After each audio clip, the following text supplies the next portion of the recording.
1424 ہجری کے محرم کا آغاز ہے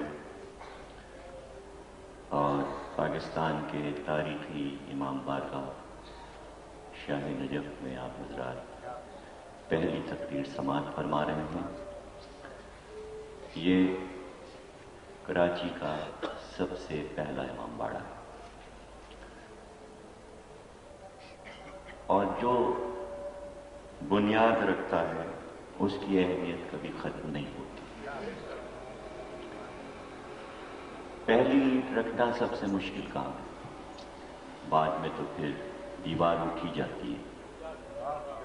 تو یہ عزاداری کی پہلی اینٹ تھی جو یہاں رکھی گئی، اور جو لوگ اس امام باڑے سے وابستگی رکھتے ہیں، یہاں جمعے کی نماز پڑھتے ہیں یا یہاں کی مجالس میں شریک ہوتے ہیں یا یہاں کے عشاء محرم میں شریک ہوتے ہیں، یہ ان کی وہ محبت ہے کہ جو وفاداری حسین میں لکھی جائے گی۔ اور میں یہ سمجھتا ہوں، اگر آپ غور کریں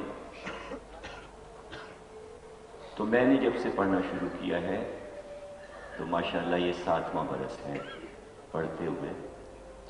کراچی میں کوئی بھی ذاکر ایک امام باڑے میں 3 سال کے بعد نہیں پڑھتا۔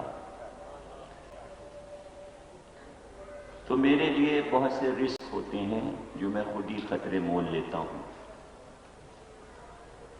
کہ ایک تو میں نے امام باڑے نہیں بدلے، اور دوسرے میرے عنوانات جو ہوتے ہیں وہ خصوصی طور پہ آپ کے لیے توجہ کا باعث ہونا چاہیے کہ جہاں پر تاریخی طور سے کچھ اختلافی مسائل ہیں میں ان کو کبھی عنوان نہیں بناتا۔ تیسری بات یہ کہ ہمیشہ عنوان میں وہی مقرر کرتا ہوں جو اس عہد میں چل رہا ہوتا ہے، جو اس عہد کا تقاضا ہوتا ہے۔ غالباً میں میرا عنوان ہے حضرت علی اور اقوام عالم، چونکہ اقوام متحدہ نے اسلامی ملکوں سے یہ اپیل کی ہے کہ تمام اسلامی ملک حضرت علی کے طرز حکومت کو اپنا لیں تاکہ پوری دنیا میں دہشت گردی ختم ہو جائے۔ اس لیے غالباً کا عنوان یہ ہے کہ اس وقت کی ضرورت کیا ہے اور تمام اقوام عالم کو علی کا طرز حکومت کیوں یاد آیا، جس میں عیسائی بھی ہیں، یہودی بھی ہیں، سبھی اور دیگر قومیں بھی ہیں۔ تو وہ سمجھے کہ آغاز ہے، اور یہ موضوع جو یہاں کا ہے میرے اعتبار سے اختتام ہے کہ جو کچھ اس وقت دنیا میں ہو رہا ہے اور جو نقشہ بن رہا ہے اس پہ غور کریں کہ اگر علی کا طرز حکومت نہ اپنایا مسلمانوں نے تو کیا ہوگا، وہ یہاں بتاؤں گا، وہ یہاں کے پورے اشرے میں بتاؤں گا کہ پھر کیا ہونے والا ہے اور دنیا کا نقشہ کیا بنتا چلا جا رہا ہے، کس طرح بدلے گا، اور پل پل کی خبر کہ اب کیا ہوگا، اب کیا ہوگا پہلے سے بتائے دیتے ہیں، بعد میں مسلمان یہ نہ کہیں ہم کو خبر نہ ہو۔ ہم کبھی بھی نجومیوں کی بتائی ہوئی باتوں کو قابل اعتبار نہیں سمجھتے۔ ہماری ملت، ہمارا عقیدہ تمام پیشین گوئی کرنے والے لوگوں کو جھوٹا سمجھتا ہے، چاہے وہ ناسٹراڈامس ہو یا کوئی بھی قدیم سے قدیم پیشین گوئی کرنے والا ہو، چونکہ خاطی انسان آگے کی بات نہیں بتا سکتا، دھپل کی باتیں تو کر سکتا ہے، ہو گیا تو ہو گیا، ہو گیا تو ہو گیا۔ لیکن ہم بات کر رہے ہیں کہ قرآن کیا کہتا ہے، ہمارے نبی نے کیا کہا اور حضرت علی نے کیا کہا، سب کچھ موجود ہے۔ لیکن مسلمان تیار نہیں ہے کہ کتاب کو کھول کے پڑھ کر اسے سمجھ لے کہ اب کیا ہونے والا ہے۔ تو کیا ہوگا اس دنیا میں اور کس منزل تک یہ دنیا پہنچے گی، اس عنوان کو سمیٹ کر ہم نے ظہور امام مہدی میں رکھ دیا۔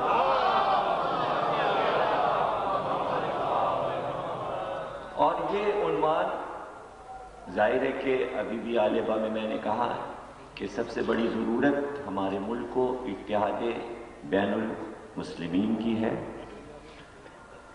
اور ہم یہ چاہتے ہیں کہ جس طرح ہمیشہ رہا ہے اتحاد، اسی طرح اتحاد رہے۔ اتحاد قائم کرنا آسان ہے، لیکن اتحاد کی حفاظت کرنا بہت مشکل ہے۔ یہ عزاداری صرف اتحاد نہیں کرواتی، بلکہ تمام مسلمانوں کے اور تمام مشرق اور عقائد کے درمیان اتحاد کو مستحکم بناتی ہے۔ یہ موضوع جو ہم نے چنا، اس میں کہیں سے بھی کسی اسلامی فرقے میں کوئی اختلاف نہیں ہے۔ تمام عالم اسلام امام مہدی کو مانتا ہے، سب مانتے ہیں۔ آنے والی تقریروں میں ہم آپ کو اہل سنت والجماعت کے مورخین کی تمام کتابوں کے حوالے گنوائیں گے ہم کہ کس نے کیا کیا لکھا۔ وہ مورخین کے جو مولا علی کی بھی بات کرنے کو تیار نہیں، وہ بھی مجبور ہو گئے، جیسے ابن خلدون، اور اس نے بھی امام مہدی لکھی دی۔ مقدمہ ابن خلدون نے بھی انکار نہیں کیا ظہور مہدی سے۔ یہ مسلمانوں کی ایک مجبوری بن گئی کہ آپ کا ایک مستحکم عقیدہ ہر فرقے میں رائج ہے، تھوڑا سا بس فرق ہے، تھوڑا سا اختلاف ہے، اور وہ یہ کہ آپ یہ کہتے ہیں کہ وہ پیدا ہو چکے، عالم اسلام یہ کہتا ہے پیدا ہوں گے، بس یہ اتنا سا۔ لیکن جو جو صفات ہیں، نام ہے، صورت ہے، شکل ہے، اور ان کا کام اور ان کی حکومت، وہ سارا حال جو شیعوں نے لکھا وہی سنیوں نے لکھا، اس میں کوئی فرق نہیں ہے۔ چاہے وہ بخاری ہو، مسلم ہو، ترمذی ہو، سیاستہ کی ساری کتابیں، احمد بن حنبل ہوں، ابو حنیفہ ہوں، امام شافعی ہوں، امام مالک ہوں، تمام ائمہ اہل سنت، سب بڑے بڑے مورخین امام مہدی کی تفصیل لکھتے ہیں۔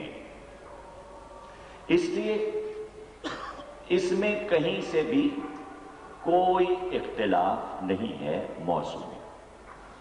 اور جن لوگوں نے عالم آن لائن پروگرام دیکھا ہوگا میرا، اس میں میں نے یہ بات کہی کہ 12 امام جو ہیں وہ سنی اور شیعوں کے ایک ہی، اور میری تائید مولانا نقشبندی نے کی کہ بے شک شیعہ سنی کے 12 امام ہیں، اور اس پہ میزبان نے کہا کہ امام مہدی میں تو ہم لوگ مشترک ہیں۔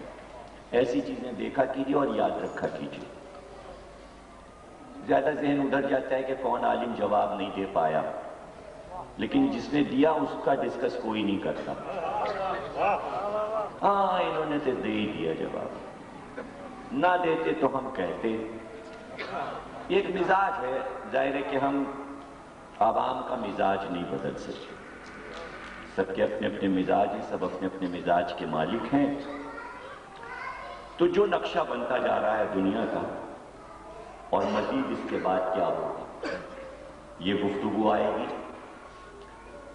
کیسے ظہور کریں گے، ظہور کی کیا شان ہوگی، جنگ کس طرح ہوگی، کن کن ملکوں میں جنگ ہوگی، کس طرح امام ذوالفقار نکالیں گے، کیسے ملکوں کو فتح کریں گے، پھر کیسے حکومت کا آغاز ہوگا، حکومت کی شان کیا ہوگی، کتنے دن حکومت رہے گی، کتنے صدیوں حکومت رہے گی، کس طرح کی حکومت ہوگی، نظام کیا ہوگا، یہ ہم 9 دن میں گفتگو کر لیں گے انشاءاللہ۔ صلوات پڑھیں۔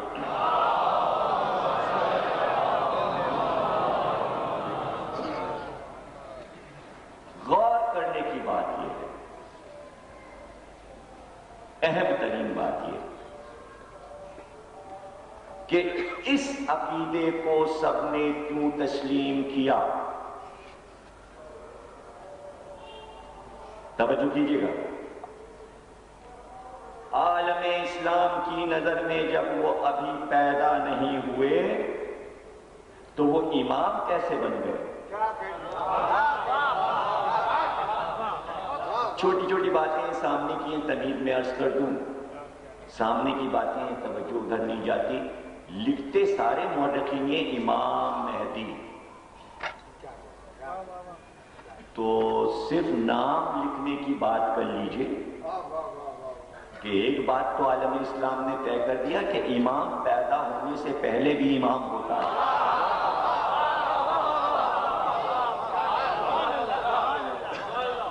یہ کوئی نہیں لکھتا مہدی، امام مہدی۔ دیکھیں زیادہ دور نہیں جائیے، ٹھیلوں پہ کچھ مذہبی کتابیں لوگ بیچتے ہیں، تو وہاں بھی ایک چھوٹی سی کتاب آپ کو امام مہدی سے متعلق مل جائے گی، علائم ظہور مہدی، چھوٹی چھوٹی کتابیں جہاں شہادت نامے لکھے ہوئے ملتے ہیں، کسی بھی فرقے کی کتاب آپ پڑھ لیجیے۔ اور یوں بھی جو چٹکلے کی کتابیں فیروز سن چھاپتا ہے، یاجوج ماجوج، تو اس طرح بچوں کے لیے بھی ایک کتاب امام مہدی، یعنی ہر شعبے میں، چاہے وہ بچوں کا شعبہ ہو یا وہ خواتین کے لیے کتابیں چھپ رہی ہوں، اس میں آپ کو ایک کتاب امام مہدی پہ ضرور مل جائے گی، ایک کتابچہ آپ کو ہر مارکیٹ میں مل جائے گا، اور اس کو لے کے آپ پڑھ لیجیے اور پھر دیکھیے کہ امام کی شان کیا ہے، اس امام کی شان جو پیدا نہیں ہوا۔ ذرا غور کیجیے آپ، یعنی ان کی ایک ایک چیز لکھی جا رہی ہے، ایسی شکل ہوگی، یوں چلتے ہوں گے، یہ کریں گے، یہ عادات، یہ اطوار، تو جس کو نہ دیکھا ہے نہ وہ پیدا ہوئے ہیں، ان کی ایک ایک چیز یوں موجود ہے کہ جیسے وہ موجود ہے۔ تو یا تو یوں سمجھ لیجیے کہ عالم اسلام نے سب کچھ لکھ دیا، نقشہ کیسے ہیں، ایسی شکل ہے، یوں حکومت کریں گے، یوں جہاد کریں گے، تو ہم اس کو پڑھ کے یہ سمجھے کہ وہ آ گئے، تو ہم نے یہ مان لیا وہ پیدا ہو گئے۔ اب یا تو ہماری عقل میں فتور ہے یا پورے عالم اسلام کی عقل خبت ہو گئی ہوگی کہ جو پیدا ہی نہیں ہوا وہ زندہ چلتا پھرتا کیسے نظر آ رہا ہے۔ تو یہ تو طے ہے کہ امام جو ہوتا ہے اللہ کی طرف سے وہ روحانی ہوتا ہے، وہ اپنے پیدا ہونے سے پہلے بھی موجود ہوتا ہے۔ یہ ہم 1400 برس سے کہہ رہے ہیں کہ جب علی نہیں پیدا ہوئے تھے اس سے پہلے بھی موجود تھے، ہم پہلے سے یہ بات بتا رہے ہیں کہ جب رسول نہیں پیدا ہوئے تھے اس سے پہلے بھی وہ پیدا ہو چکے تھے، ہر نبی کے دور میں تھے۔ باتیں ہیں سمجھنے کی، اور بہت جلد یہ ساری باتیں سمجھ میں آ جائیں گی، اس وقت سمجھ میں آ جائیں گی جب وہ آئیں گے، زیادہ دور نہیں ہے معاملہ، ہم اس صدی میں داخل ہو چکے، ہم صدی کہہ رہے ہیں، وہاں صدی ایک پل کی ہوتی ہے، وہاں کو ایسے ہی لمحے میں وقت گزر جاتا ہے، ہمارے لیے یہ وقت پہاڑ ہو جاتے ہیں، لیکن وہاں ایسا نہیں ہے۔ یہ مجبوری کہ تسلیم کیا جائے، تمام اقوام عالم، ہندو ہوں یا یہودی یا عیسائی، ہر قوم یہ کہتی ہے ایک نجات دہندہ کو آنا ہے، سارے مذاہب میں انتظار ہو رہا ہے۔ اب اگر مسلمان پوری دنیا کا ساتھ نہ دیتے انتظار میں تو کیا کرتے؟ کیسے فخر سے یہودی کہتے ہیں ہمارا ایک آنے والا ہے، عیسائی کہتے ہیں ایک ہمارا آنے والا ہے، بودھ کہتے ہیں ایک آنے والا ہے، مہاویر جی کے ماننے والے کہتے ہیں آنے والا ہے، ہندو کہتے ہیں آنے والا ہے، تو مسلمان کیوں پیچھے رہتے؟ انہوں نے بھی کہا ہمارا بھی ایک آنے والا ہے. کہنا پڑا نا، جو جا چکے ان کی چھوڑو بات، جو آنے والے ہیں اسی کی بات کرو، اور آنے والے پر سب متفق ہیں. تو آج کی تمہیدی تقریر میں تدریجی ارتقاء جیسے جیسے موضوع میں ہوگا ہم چیزیں بتاتے جائیں گے، ان کے ظہور کی شان کو. آج کی حد تک ہم اس پر گفتگو کریں گے کہ اس پوری کائنات میں جو ہماری نگاہوں کے سامنے ہے، اس کائنات سے ہم ثبوت مانگیں کہ جو آنے والا ہے تو کیوں آنے والا ہے. کتابیں کون لے کے بیٹھے، تاریخی حوالے ابھی کون گنوائے تمہید میں، گنجلک کام ہے. آج ہم فطرت کی ایک شہ سے پوچھیں کہ تو بتا، سچ سچ بتا، کیا کائنات کے ہر لمحے یہ بتا تجھے بھی کسی کا انتظار ہے؟ آج کا موضوع یہی ہے. تمہیدی موضوع یہ ہوگا، کل کا موضوع یہ ہوگا ان کی ولادت کی شان، ان کا خاندان، ان کا شجرہ. اس کے بعد ہم پرسوں سے ظہور کا سلسلہ شروع کر دیں گے، جو لوگ تسلسل کے ساتھ سنیں گے. ویسے یہ مجلسیں انٹرنیٹ پر بھی ہیں، جو نہیں آ رہے وہ کمپیوٹر پہ بھی سن لیں گے. یہ تو طے ہے، تمام عالم اسلام کے محدثین یہ کہتے ہیں کہ اللہ نے اپنے حبیب سے یہ فرمایا، اے محمد میں نہ بناتا زمین و آسمان، میں نہ پیدا کرتا یہ آسمان کا شامیانہ، میں نہ ٹانکتا اس میں ستاروں کی اور آفتاب و مہتاب کی قندیلیں، میں نہ اگاتا یہ چمن زار، نہ چلاتا میں اس میں باد صبا، نہ چٹکتے اس میں شگوفے، نہ بہتے یہ دریا. یہ ساری سجاوٹ نہ کرتا اگر تجھے پیدا نہ کرنا ہوتا. اس حدیث قدسی پر کون سا مسلمان ہوگا جو انکار کرے کہ ہاں ایسا نہیں ہے؟ کائنات کی تخلیق اور کائنات کی سجاوٹ نبی آخر کے لیے ہوئی تھی، اور سارے پیغمبر نقیب تھے جو پکارنے آئے تھے وہ آنے والا ہے، وہ آنے والا ہے، وہ آنے والا ہے، وہ آنے والا ہے، اور انتظار ہو رہا تھا. اور ایسے میں محمد آئے،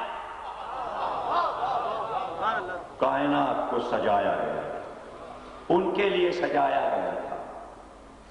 اچھا کوئی جلسہ کیجئے، آپ سڑک پہ شامیانہ لگا دیجئے کہ یہاں منسٹر صاحب آنے والے ہیں، یا کوئی وزیر آئے گا افتتاح کرے گا.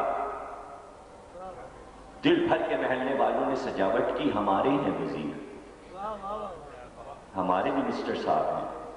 خوبصورت شامیانہ ہو، میلا کچیلا نہ ہو،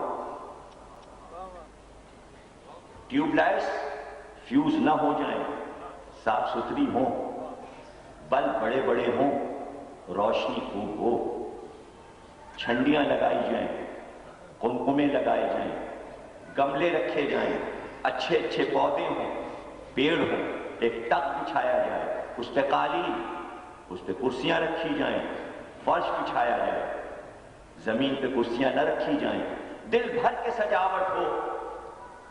آ گئے منسٹر صاحب، افتتاح کیا، بڑا مجمع ہوا، جلسہ ختم ہو گیا، منسٹر صاحب چلے گئے، لوگ بھی چلے گئے. اب راستہ رکا ہوا ہے ٹریفک کے لیے. شامیانے والا آیا، اپنا شامیانہ لپیٹ کے لے گیا، لائٹ والا آیا، اپنی ٹیوب لائٹس لے گیا، قالین والے آئے، اپنا قالین لے گئے، تخت والے آئے، نہ فرنیچر لے گئے، کرسی والے کرسیاں لے گئے. کل تک جہاں بہار تھی وہ اجاڑ ہو گیا. تو ہم نے پوچھا یہ سب یہاں سے ہٹ کیوں گیا؟ آپ کو معلوم نہیں، وہ آنے والے تھے، ان کے لیے سب کچھ سجایا تھا، وہ چلے گئے، اب یہ سب اجاڑ ہو گیا. اگر یہ کائنات محمد کے لیے بنی تھی تو اللہ جب وہ چلا گیا تو اب کیوں سجا ہوا ہے؟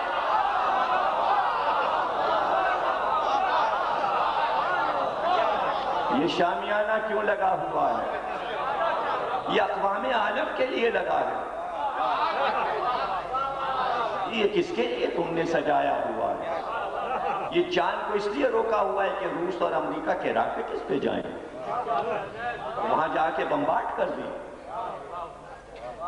یہ کاہے کے لیے تو نے سارے سمندر اور یہ فضائیں اور ہوائیں باقی رکھی ہیں؟ جن کے لیے بنایا تھا وہ تو جا چکے، یا تو پھر یہ مان لو کہ وہ مرے نہیں، موجود ہیں۔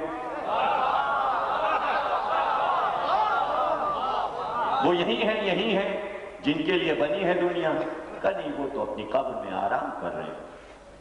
قبر تو ہم دیکھتے ہیں جا کے حج کرنے کے بعد مدینے جاتے ہیں، وہ تو جا چکے۔ تو پھر تو نے کہا کیوں تھا کہ ہم نے محمد کے لیے سجایا ہے؟ تو کہا اسی لیے اللہ نے آواز دی، وہ تو پہلا محمد تھا، اس طرح کہ ہم نے 12 محمد بنائے۔ ہمیں اس وقت تک اس دنیا کو سجائے رکھنا ہے جب تک کہ ایک ایک محمد نہ آ جائے۔ 11 آ چکے، 12واں آنے والا ہے۔ اس لیے یہ کائنات سجی ہوئی۔ اس دلیل سے کسی کو انکار ہے؟ ہم گناہگار انسانوں کے لیے دنیا سجی ہوئی ہے؟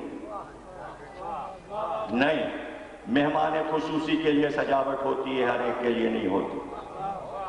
اس کو آنا ہے جب تک کہ وہ نہ آ جائے، جب تک کہ وہ نہ آ جائے۔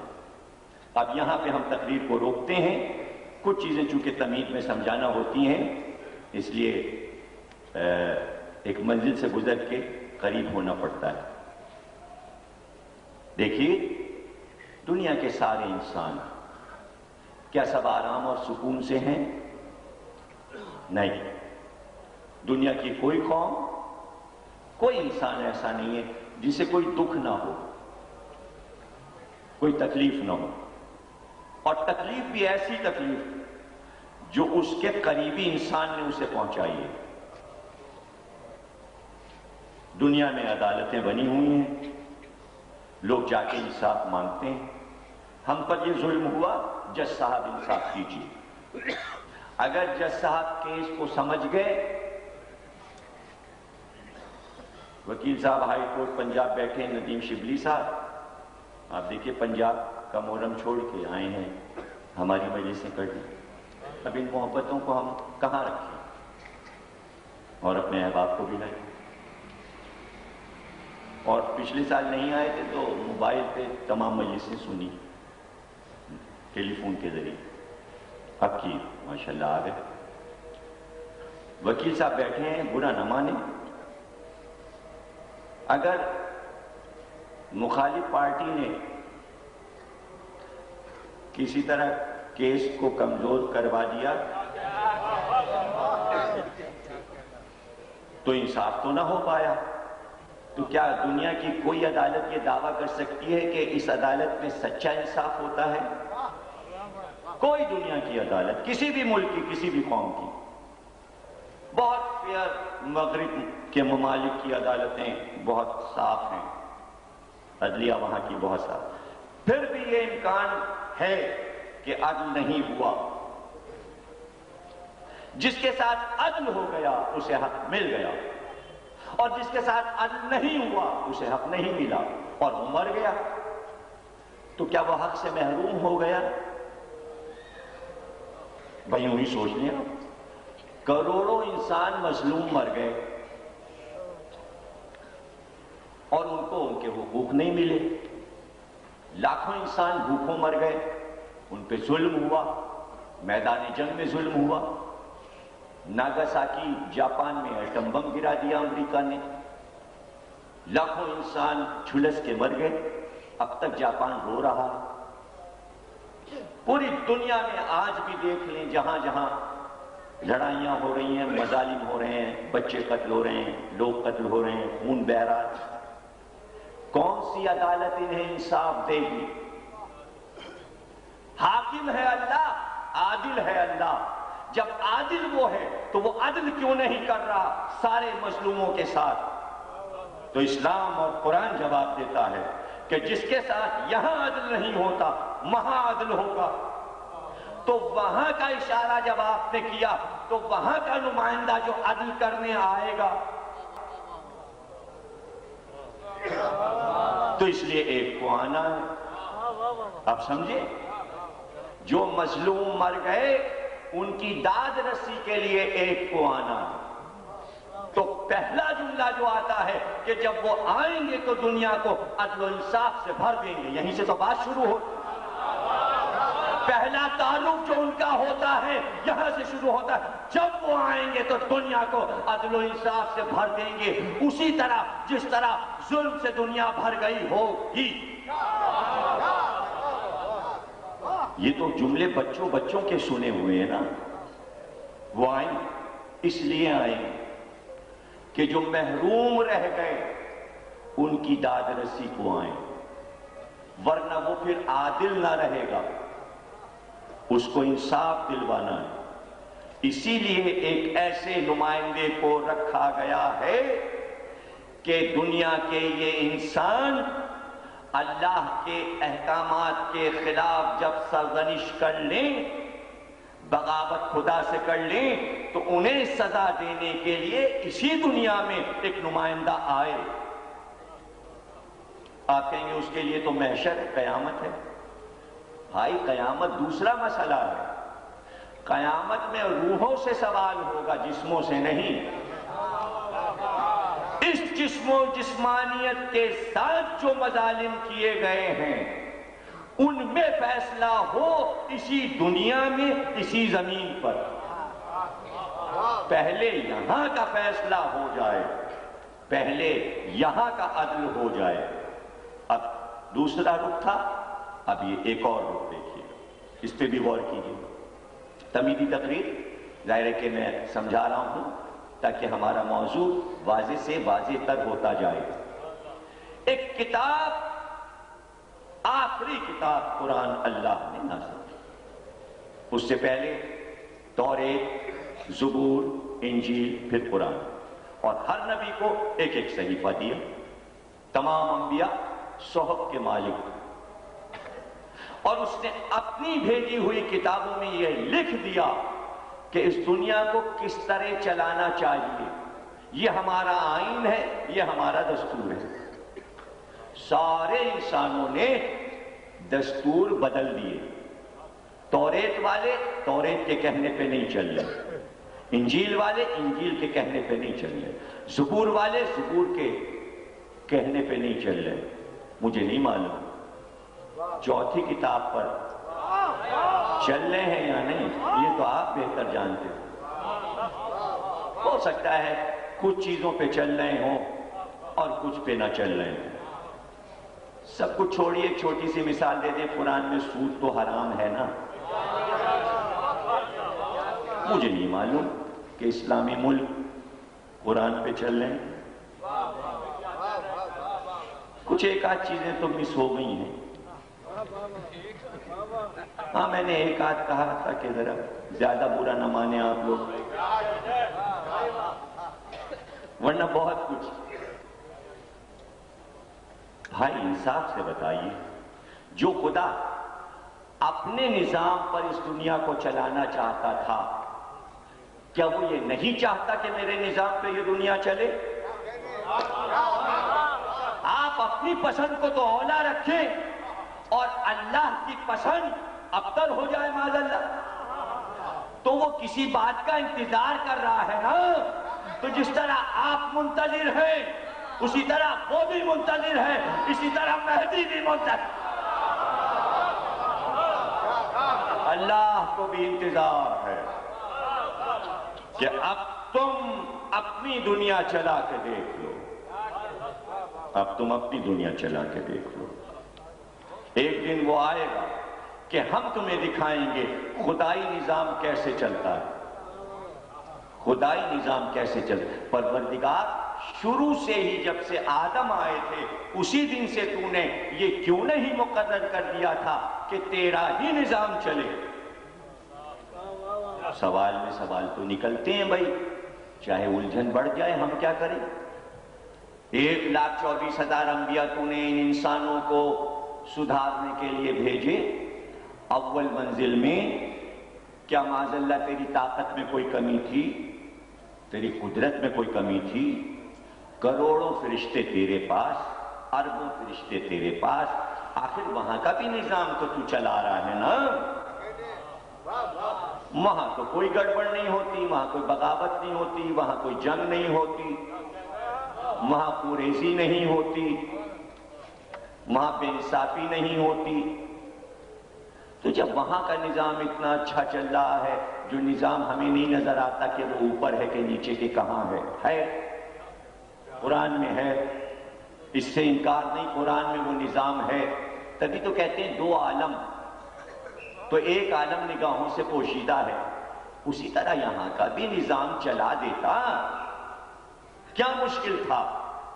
ساری کائنات کو تیرے فرشتے چلا رہے ہیں، تو نے ہی تو کہا ہے کہ ایک فرشتہ ہواؤں پہ مامور ہے، ایک فرشتہ پانی پہ مامور ہے، ایک فرشتہ آگ پہ مامور ہے، کچھ حاملین عرش ہیں جو عرش کو اپنے کاندھے پہ اٹھائے ہیں، چاند اور سورج اور ستاروں کو ملائکہ چلا رہے ہیں، ایک آسمان سے لے کر 7 آسمان تک، لو اور کرسی تک ایک نظام ہے تیرا جو چل رہا ہے، قاب قوسین او ادنیٰ تک، کہ جہاں جبریل کی حد ختم ہوتی ہے اس کے بعد بھی تیری ایک کائنات ہے، کہ جہاں کے حاکم کو بلا کے تو نے کہا یہ فرشتوں کی حد ختم ہوئی، اب تمہاری حد شروع ہوئی۔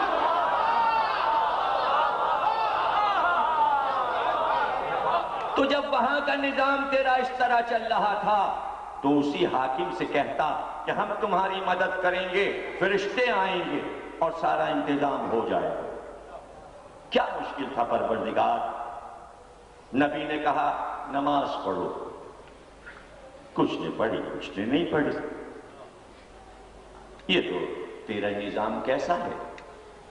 تیرا کہا کوئی مان رہا ہے، کوئی نہیں مان رہا، اور پھر اس میں بھی مسئلہ، کوئی یوں پڑھے تو کوئی یوں پڑھے، پتہ نہیں تو نے کیا بتایا،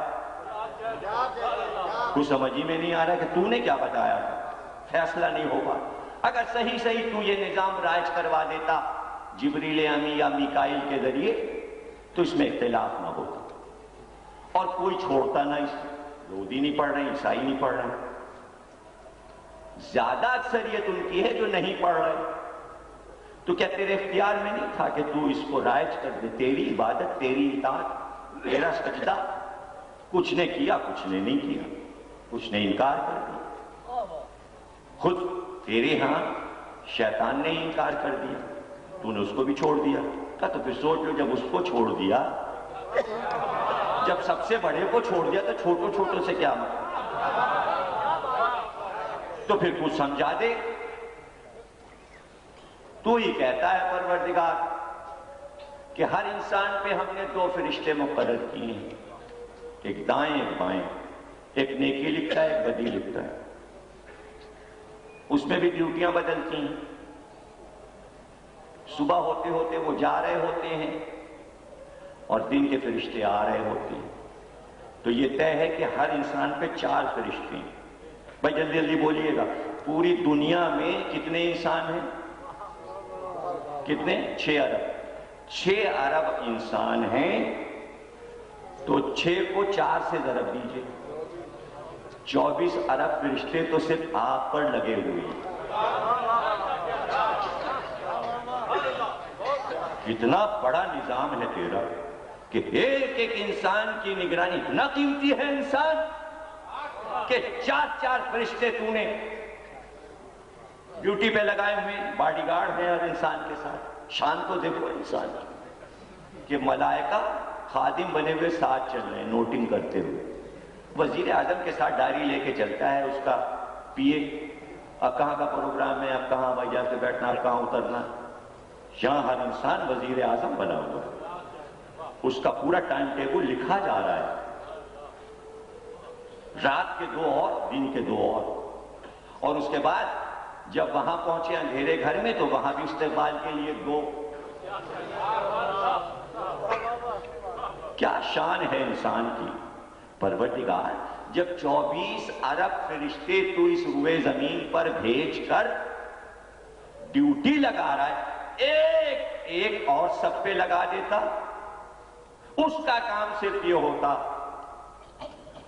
کہ صبح کو سو رہے ہیں، جیسے ہی اذان ہوئی مارٹن روڈ میں، اس نے کہا اٹھو بھائی چلو صبح کی پڑھو، چلو صبح کی پڑھو۔ اس نے کہا سردی بہت ہے، مجھے کریں گے ٹھنڈا پانی، سردی میں وہاں جائیں، سونے دو، ابھی نیند پوری نہیں ہوئی، اتنی رات کو تو سوئے تھے، ٹی وی دیکھ کے میچ دیکھ کے، پھر اٹھانے کے لیے آئے۔ اچھا نہیں اٹھو گے، روح قبض کرتے ہیں، گلا گھوٹیں گے، ختم زندگی اگر آج کی نہیں پڑی صبح کی۔ اچھا بھائی پڑھتے ہیں، ٹھنڈا پانی دور، جو کچھ سردی، اب وہ پیچھے لگا ہوا ہے، کھدیڑتا ہوا آ رہا، جلدی جلدی پڑھی، جلدی نہیں قاعدے سے، ہم کھڑے ہوئے دیکھ رہے ہیں، اب وہ فرشتہ کھڑا ہوا، ہر ایک کا ایک فرشتہ کھڑا ہے، نماز پڑھوا رہا ہے۔ آفس میں بیٹھے ہوئے ہیں، زہر کی اذان ہو، اٹھیے صاحب زہر کی پڑھ کے، چلیے ساتھ میں ہمارے، پڑھوا لایا، جیسے مکتب میں بچوں کو لے کے بزرگ جاتے ہیں، عصر کی پڑھوائی، مغرب کی پڑھوائی، عشاء، رمضان آیا، خبردار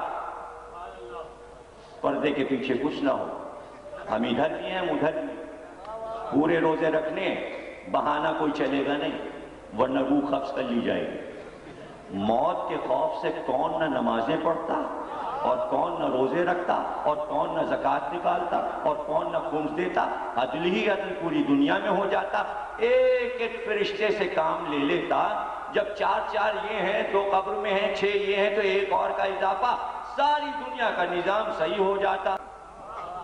تو اس نے آواز دی چھوٹے سے جملے میں، لا اکراہ فی الدین،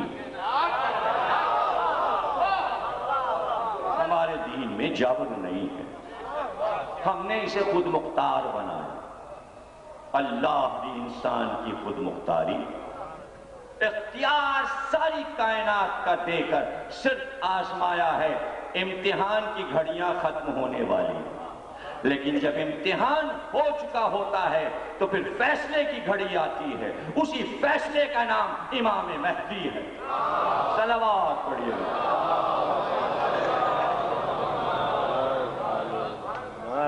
اب کون کامیاب ہوا اور کون نہیں کامیاب ہوا، فیصلہ تو وہ سنائیں، فیصلہ آ کے وہ سنائیں، اور پھر وہ فیصلہ سننے والا ہوگا، اس لیے کہ ہم کچھ چیزوں کے محتاج ہیں، ہم ٹھنڈی ہوا کے محتاج ہیں، پنکھا نہ چلے، اے سی نہ چلے، مشینوں کے محتاج ہیں، بغیر اس کے کام نہیں چلتے، سواریوں میں ہم ہوائی جہاز کے محتاج ہیں، علم حاصل کرنے کے لیے ہم کتابوں کے محتاج ہیں، استاد کے محتاج، یعنی ہر جگہ ہم لاچار ہیں، پھر بھی اللہ میاں کے سامنے اکڑے ہوئے ہیں۔ بچپن میں ماں باپ کے محتاج، اٹھا کے ادھر سے ادھر ڈال دیں، ادھر سے ادھر پھینک دیں، نہ اتنی طاقت کے اٹھ سکیں، نہ خود سے پانی پی سکیں، نہ خود سے کھا سکیں، کوئی کھلائے کوئی پلائے، بچپن میں ایسے محتاج، جوانی میں محتاج، اور بڑھاپے میں پھر بچپن واپس، پھر ویسے ہی محتاج کہ کوئی اٹھائے کوئی چلائے کوئی پھرائے، اتنی محتاجی ہے انسان کی، پھر بھی اکڑ ہے، اللہ اکبر، غور کریں نا، اکڑ ایسی، محتاجی ایسی، تو اس نمائندے کو بھیج کر ہم تمہیں یہ بتائیں گے کہ ہمارا یہ نمائندہ کائنات کی کسی چیز کا محتاج نہیں ہے۔ حدیث میں پڑھوں گا، راویوں کے نام بتاؤں گا کہ جب وہ آئیں گے تو آفتاب کی روشنی کی ضرورت نہیں رہے گی، ہے حدیث ہے، سب نے لکھا، روشنی تو وہ پھیلائیں گے۔ اور آج قرآن میں جہاں جہاں لفظ نور آیا ہے اس کے معنی لوگ نہیں بتا پا رہے، اس دن اللہ بتائے گا کہ ہم نے جو بار بار قرآن میں یہ کہا نور علی نور، تو تم صرف لفظ نور سمجھے، لفظ نور سمجھے۔ عجیب بات یہ ہے کہ نون کے 50 ہیں، واو کے 6، 56، رے کے 200، 256 میں امام پیدا ہوئے۔ نور کے لفظ سے تاریخ ولادت نکلتی ہے، ایسے نور ہیں وہ یعنی امام کی تاریخ آسانی سے آپ ولادت کا سن یاد رکھیے، بچے تمام یاد رکھیے۔ نون کے 50 ہوتے ہیں، واو کے 6، 56، رے کے 200، 256 میں امام کی ولادت۔ لفظ نور سے تاریخ نکالی گئی اور نکل آئی سامنے کی بات، 256 میں پیدا ہوا۔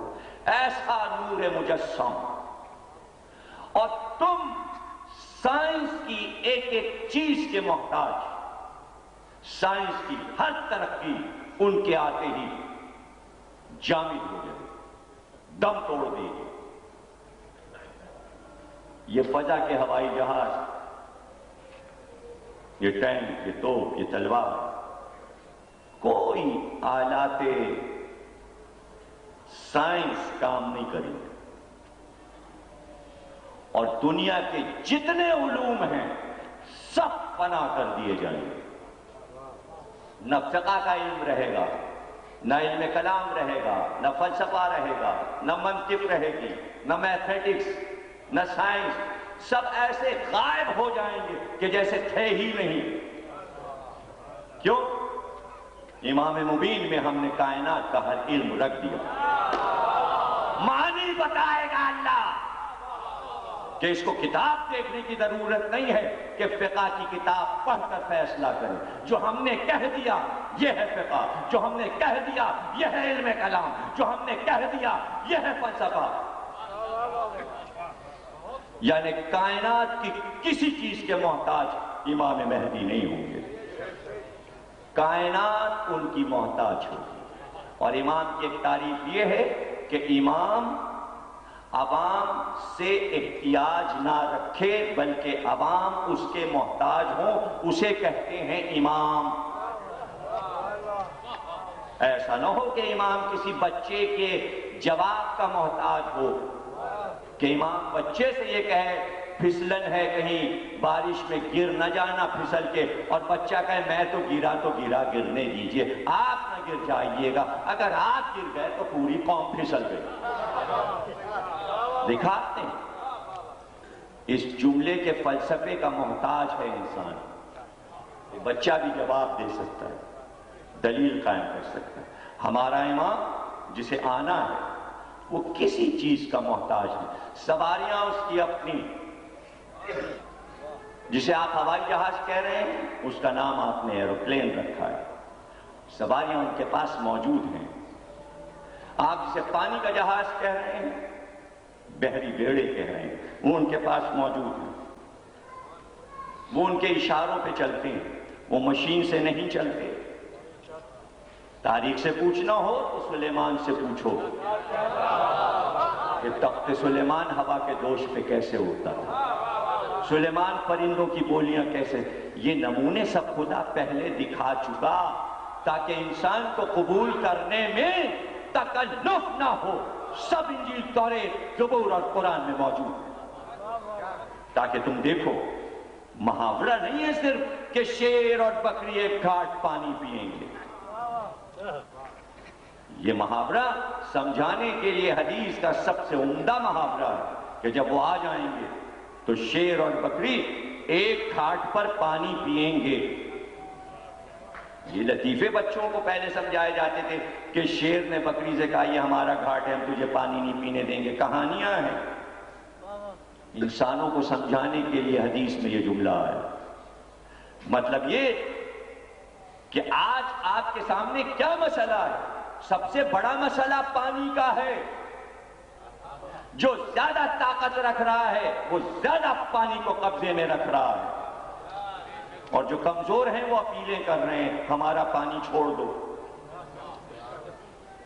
لیکن جب وہ آ جائیں گے، یہ پانی کی مثال کیوں دی گئی؟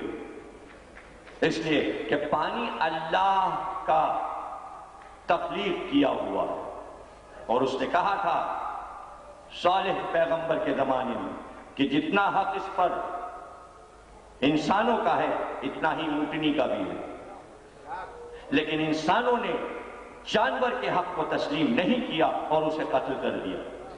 یہ قصہ قرآن میں موجود ہے، اور یہ سورہ عید کے دن پڑھا جاتا ہے، عید کی نماز میں پڑھا جاتا ہے، والشمس والضحیٰ۔ اس کا بھی ایک تعلق ہے کہ عید کے دن کیوں پڑھا جاتا ہے یہ اونٹ والا سورہ؟ ناقے سے کیا ربط ہے؟ عید کے دن کا ناقے سے کیا ربط ہے؟ بہت سی باتیں. یہ پانی اور پیاس کا کیا ربط ہے عید کے دن؟ قرآن عدل الہی کا نمونہ ہے. وہ بار بار اپنی عبادت میں بھی انسان سے تقاضا کرتا ہے عدل کو نہ بھولنا. عدل کی راہ سب سے مشکل راہ. تمام انبیاء اور ائمہ کے لیے یہی وہ منزل تھی کہ جہاں عوام نے اعتراض پر اعتراض کر دیے، جہاں کسی امام یا پیغمبر کی کسی بات پر اعتراض ہو جائے، سمجھ جائیے کہ یہ عدل نبوت کو نہیں سمجھا، یہ عدل امامت کو نہیں سمجھا، اور یہ اعتراض نبی اور امام پہ نہیں ہے، اللہ پہ جا رہا ہے. اور اس کو میں کئی بار سمجھا چکا ہوں یہاں کے عشروں میں مثال دے کر کہ اللہ نے شیطان کو کیوں چھوڑ دیا اور اسے سزا کیوں نہیں دی. جب اس نے آدم کے سجدے سے انکار کیا تھا تو وہ اپنی قدرت سے، اپنے جبروت سے سجدہ کروا سکتا تھا، لیکن کیوں نہیں کروایا؟ اس لیے نہیں کروایا کہ جیسے ہی وہ اس کی پیشانی کو پکڑ کے جھکاتا آدم کے سامنے، کر سجدہ، جا نہیں سکتا یہاں سے بغیر سجدہ کیے، تو اکڑ کے کہتا نہیں بس چلا مجھ پہ تو ظلم سے سجدہ کروایا. اللہ ظلم اپنے پاس نہیں رکھتا، اللہ ظالم نہیں ہے. یہ کائنات صرف اس لیے چلی جا رہی ہے اپنی مرضی سے کہ وہ ظالم نہیں ہے. وہ ظالم نہیں ہے. صرف ایک ہی بات تو کہلوانا ہے اللہ کو ان انسانوں سے کہ اس کا اقرار کرو کہ ہم نے 1,24,000 جو انبیاء بھیجے، انہوں نے کبھی کسی پہ ظلم نہیں کیا. چونکہ میں ظلم نہیں کرتا اس لیے میرے انبیاء ظلم نہیں کرتے، اس لیے میرے اولیاء ظلم نہیں کرتے. سب سے بڑی مثال انبیاء اور اولیاء کی یہ ہے پہچان. سچا نبی کون ہے؟ سچا ولی کون ہے؟ سچا اللہ والا کون ہے؟ ایک پل کو بھی اس سے ظلم نہ ہو. یہی تو کمال ہے، یہی پہچان ہے. آپ اگر پہچاننا چاہیں تو اس لمحے پہ پہچان لیجئے سچے امام کو. بیعت ہو رہی تھی، اجتہام تھا، لوگ ٹوٹے پڑ رہے تھے کہ نہج البلاغہ میں علی کو کہنا پڑا کہ وہ اجتہام ہوا بیعت کرنے کے لیے کہ میرے پیر کے انگوٹھے چھل گئے اور اس بھیڑ میں حسن اور حسین کچل گئے. اتنا مجمع تھا، ٹوٹے پڑ رہے تھے لوگ بیعت کرنے کے لیے. میری بیعت کرنے کے لیے مجمع ٹوٹا پڑ رہا تھا. سبھی آ رہے تھے، علی سب کو پہچان رہے تھے، اب کون آیا، اب کون آیا، اب کون آیا. اور ایک بیعت کر کے جانے والا آواز تھی واپس آ. ابن ملجم پھر بیعت کر. 3 بار بلایا کہ پھر بیعت کر. یہ تو کسی کے ساتھ نہیں ہوا. جب چلنے لگا آخری بار تو صاحب سے مڑ، یہ ہے میرا قاتل، یہ ہے میرا قاتل. بس تلواریں کھینچ لی. مولا اس کو مار دیجئے، اسے قتل کر دیجئے. کہ کیوں قتل کر دوں؟ کیا جرم ہے اس کا؟ کیا اس کی خطا ہے؟ ابھی اس نے مجھے قتل کہاں کیا، کس بات کی سزا دوں؟ مزاج ملائیے، مزاج ملا. اس کو سب کی قسمتوں کا حال معلوم ہے کہ کون سا انسان دوسرے انسان پہ ظلم کرے گا، لیکن نہ رزق بند کرتا ہے، نہ موت دیتا ہے، آزادی سے جینے دیتا ہے اور رزق بھی دیتا ہے. پتہ ہے نمرود کیا کرے گا، فرعون کیا کرے گا، یزید کیا کرے گا، حامان کیا کرے گا، شداد کیا کرے گا، مگر جینے دیتا ہے، حکومتیں دے دیتا ہے، پہلے سزا نہیں دیتا. اسلام میں جرم سے پہلے سزا نہیں ملتی. اسے کہتے ہیں امام عادل. اس نے ابھی اقدام کہاں کیا کہ میں اس کو قتل کروں. اسے کہتے ہیں امام جو اپنے قاتل کو پہچانے اور چھوڑ دے، جو اپنے قاتل کو پہچان کے چھوڑ دے. فرات کے گھاٹ پہ صفین میں قبضہ ہو گیا. پانی بند کر دیا گیا. علی کے لشکر کا حسین کو بلایا کہ بیٹا تم مختصر سا لشکر لے کے جاؤ، پانی لے کے آؤ۔ اجازت میں دیتا ہوں، اگر وہ تلوار چلائیں تو تم لڑ لے گے، لیکن یہ پیاسا لشکر مر جائے گا، پانی لے کے آؤ۔ حسین گئے۔ دیکھیے فرات جو ہے، ظاہر ہے کہ تقریر میں جیوگرافی بھی سمجھانا پڑتی ہے تھوڑی سی۔ فرات کربلا میں بہتی، کوفے سے نکلتی، لیکن جب آپ شام جائیں گے اور شام سے 7-8 گھنٹے کے فاصلے پہ ایک اور شہر ہے رقہ، جب رقہ آپ پہنچیں گے تو رقہ کے پل کو جب پار کر کے صفین کے میدان میں آپ جائیں گے تو بیچ میں فرات کا پل آئے گا۔ شام میں بھی فرات بہتی ہے۔ اس کی وجہ کیا ہے کہ فرات جو ہے وہ بیت المقدس کے ایک پہاڑی سے نکلتی ہے اور وہاں سے بہتی ہوئی فلسطین سے ہوتی ہوئی شام ہوتی ہوئی فرات عراق تک آ کے ایران سے نکلتی ہوئی پھر جا کے سمندر میں گر جاتی ہے۔ تو گھبرائیے گا نہیں کہ شام کے ملک میں فرات کے کنارے صفین کی لڑائی ہوئی تھی۔ میں تو دیکھ کے آیا ہوں پورا میدان، اس کا سفر نامہ بھی میں نے لکھا ہے، آپ اسے پڑھیں گے، شام کا سفر نامہ، اس میں تفصیل میں نے لکھی۔ اس فرات میں جا کے ہم نے ہاتھ منہ بھی دھویا، پانی کو قریب سے چھو کے بھی دیکھا۔ حسین گئے، فتح پائی، مشقوں میں پانی بھروایا حسین نے، کاندھوں پہ مشق رکھ کر اصحاب علی شان سے چلے، گھاٹ پر جتنے سپاہی تھے سب کو بھگا دیا اور قبضہ علی کے سپاہیوں کا فرات کے گھاٹ پہ ہو گیا۔ جیسے ہی علی کے اصحاب نے اور سپاہیوں نے گھاٹ پہ قبضہ کیا فرات کے، کچھ لوگوں نے نعرہ لگایا، انہوں نے ہمارا پانی بند کیا تھا، اب ہم انہیں پانی نہیں لینے دیں گے۔ یہ بات علی کے کانوں تک پہنچ گئی، کہا خبردار ایسا مت کرو، انہوں نے تمہارا پانی بند کیا تھا، ہم ان کا پانی نہیں بند کریں۔ جو وہاں سے پانی لینے آئے اس سے تعرض نہ کرنا، پانی لے جانا۔ آپ نے دیکھا آج جو اقوام متحدہ کہہ رہا ہے علی کا طرز حکومت اپناؤ، علی کے طرز حکومت میں کسی کا پانی نہیں چھینا جاتا، اور وہی حکومت کا طرز لے کے علی کا پوتا آنے والا ہے اور اسی طرز کو رائج کرے گا جو یہاں کا موضوع ہے۔ حسین پانی لے کے چلے، راستے میں کچھ سپاہی جب تک جنگ تھی تو پیاس سے تڑپ رہے تھے، دیکھا ایک شخص جہاں بلب ہے پیاس، اس کی آواز پر حسین رک گئے، کہ ٹھہرو اس کو پانی پلا لیں پھر چلتے۔ یہ پیاسا بہت، گھوڑے سے اترے، اپنے ہاتھ سے بش کا دہانہ کھول کر جامعہ لبریز کر کے اس کو پلایا۔ جب اس نے پانی پی لیا سیر ہو گیا، کہا اور چاہیے، اگر پیاس نہیں بجھی تو اور پانی، کہا نہیں سیر ہو گیا۔ جب پانی اس نے پی لیا تو حسین نے کہا یاد رکھیے گا عاشور کے دن اے شمر حسین کا یہ پانی پلانا،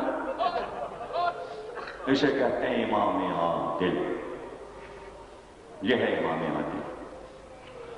قرآن کا حکم کہ پانی پر ہر انسان کا مساوی حق ہے، مذہب اور ملت میں پانی تقسیم نہیں ہوتا۔ آج آپ کے ملک میں پانی بہت بڑا مسئلہ ہے، دریاؤں کا بہت اہم مسئلہ ہے، سارے دریا کشمیر سے نکل کے پنجاب میں آتے ہیں، ہندوستان میں پاکستان کا پانی روکا ہوا ہے، ایک مسئلہ ہے، تو کیا مسئلہ حل ہو جائے گا؟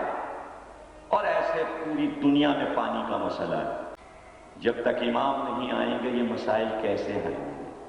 تو کیوں نہیں عالم اسلام دعا کرتا کہ ہم حکومت کر کر کے عاجز ہوئے، اب آپ آئیے؟ اس کے معنی نہ بلانا یہ بتاتا ہے کہ ابھی انسان حکومت کرنے کی ہوس میں ہے، ورنہ سب الاجل الاجل کیوں نہیں کہتے؟ کیوں نہیں کہتے آئیے آئیے آئیے؟ اور حکم یہی ہے کہ اٹھتے بیٹھتے کہو آئیے، جب تک تم بلاؤ گے نہیں وہ آئیں گے کیوں؟ جب کوئی بلانا ہی نہیں چاہتا خود سے کیوں آ جائیں؟ تڑپ تڑپ کے پکارو۔ اور ہم واقعات پڑھیں گے. جب بلایا ہے محبت سے تو وہ آئے گی، اور جب بلایا جاتا ہے تو آ بھی جاتا ہے. اور جو مسائل انہوں نے حل کیے ہیں، اب یہ فلسفے ہیں، امامت کے سوالات پیدا ہوں گے، ہم خود ہی سوال کریں گے، ہم خود ہی جواب دے دیں گے تاکہ مسائل آپ کی سمجھ میں آ جائیں کہ اگر وہ ہیں تو ان کے ہونے کا فائدہ کیا ہے، انسانوں کو کیا فائدہ پہنچ رہا ہے. تو اس کا جواب دیا گیا کہ جس طرح آفتاب بادل میں چھپ جاتا ہے لیکن اندھیرا نہیں ہوتا، دن دن رہتا ہے، روشنی رہتی ہے، اسی طرح آفتاب بادل کے پردے میں رہ کر بھی انسانوں کو روشنی دے رہا ہوتا ہے. اسی طرح امام ہے، وہ پردے میں رہ کر بھی انسانیت کو فائدہ پہنچا رہا ہے. آپ کو کیا معلوم کہ دنیا کے نقشے کس طرح وہ آ کے بدل دیتے ہیں. حیران ہو جاتا ہے انسان، ابھی یہ نقشہ تھا، ابھی یہ نقشہ ہو گیا. نقشے تو دنیا کے آپ کے سامنے ہیں، جب میں سمجھاؤں گا تو آپ کو سب یاد آ جائے گا ابھی کل تک کیا تھا اور آج کیا ہے. ابھی کل تک جو راج دلارے تھے آج وہ جانی دشمن ہیں. اب اس سے زیادہ اور ہم کیا سمجھائیں. یہ نقشے کون بدل دیتا ہے، یہ نقشے کون بدل رہا ہے. ہو سکتا ہے کچھ چاہنے والے پکار کے کہتے ہوں بس مولا بہت ہو گئی، کچھ آ کے نقشہ بدل لیجیے. تو اس طرح نقشے بدل جاتے ہیں. اور وہ ہم بتائیں گے کہ انہوں نے کس طرح خط لکھا اور خط لکھ کر یہ کہا، کیا تم یہ سمجھتے ہو ہم تم سے غافل ہیں؟ نہیں، ہر آن تم ہماری نگاہ میں.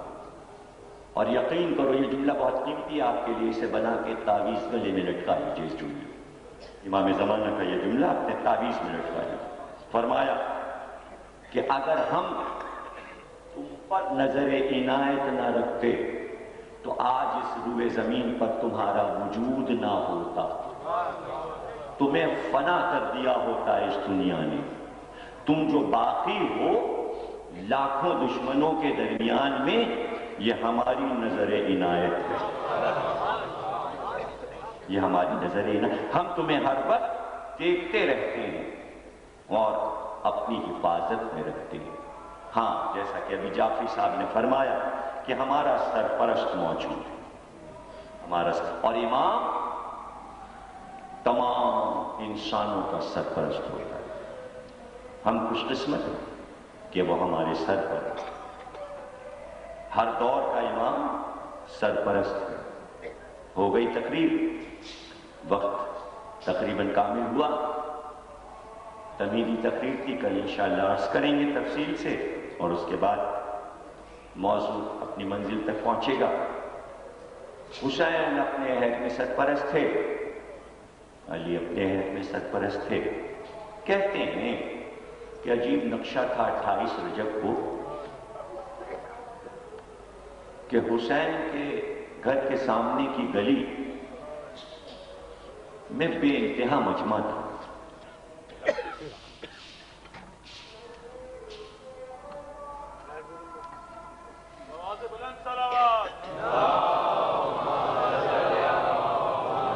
بیوائیں اور یتیم بچے رو رو کے حسین سے یہ کہہ رہے تھے ہمارا سرپرست، اب ہمیں روٹی کون کھلائے، اب ہماری خبرگیری کون کرے.